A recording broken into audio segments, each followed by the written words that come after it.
lumière là. Pardon. Oui, c'est ça. Oui, Rosh Hashanah, c'est la fête du début de l'année. Hanouka, c'est la fête des lumières. Et Hanouka, c'est les lumières, ouais. Non, mais ça n'a rien à voir avec ce qui se passe le 8 décembre. Hein.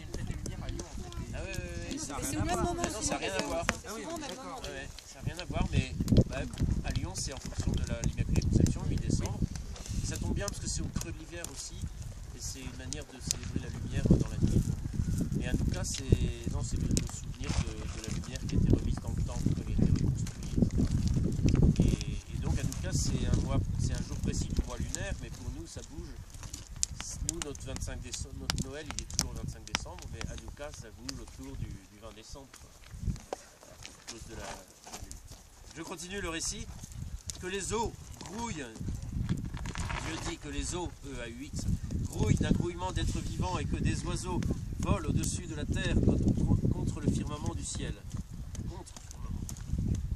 Et il en fut ainsi. Dieu créa les grands monstres marins et tous les êtres vivants qui glissent.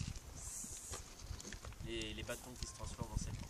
Les eaux les firent grouiller selon leur espèce et toute la jante ailée selon son espèce. Dieu vit que cela était bon. Dieu les bénit et dit: soyez féconds, multipliez, emplissez l'eau des mers et que les oiseaux multiplient sur la terre. Il y eut un soir, il y eut un matin, 5e jour. Dieu dit, toujours le 5e jour, que la terre produise des êtres vivants selon leur espèce. Bestiaux, bestioles, bêtes sauvages selon leur espèce. Et il en fut ainsi. Dieu fit les bêtes sauvages selon leur espèce, les bestiaux selon leur espèce, et toutes les bestioles du sol selon leur espèce, et Dieu vit que cela était bon. Dieu dit, faisons l'homme à notre image, comme notre ressemblance, et qu'il domine sur les poissons de la mer, les oiseaux du ciel, les bestiaux, toutes les bêtes sauvages, et toutes les bestioles qui rampent sur la terre. Dieu créa l'homme à son image, à l'image de Dieu il le créa, homme et femme il les créa. Dieu les bénit et leur dit: soyez féconds, multipliez, emplissez la terre et soumettez-la. Dominez sur les poissons de la mer, les oiseaux du ciel et tous les animaux qui rampent sur la terre.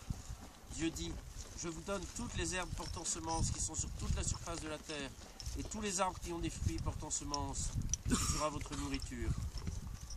À toutes les bêtes sauvages, à tous les oiseaux du ciel et à tout ce qui rampe sur la terre et qui est animé de vie, je donne pour nourriture toute la verdure des plantes. Et il en fut ainsi. Dieu vit tout ce qu'il avait fait. Cela était très bon. Très bon, bravo. Il y eut un soir, il y eut un matin, 6e jour. Ainsi furent achevés le ciel et la terre avec toute leur armée. Au 7e jour, Dieu avait terminé tout l'ouvrage qu'il avait fait.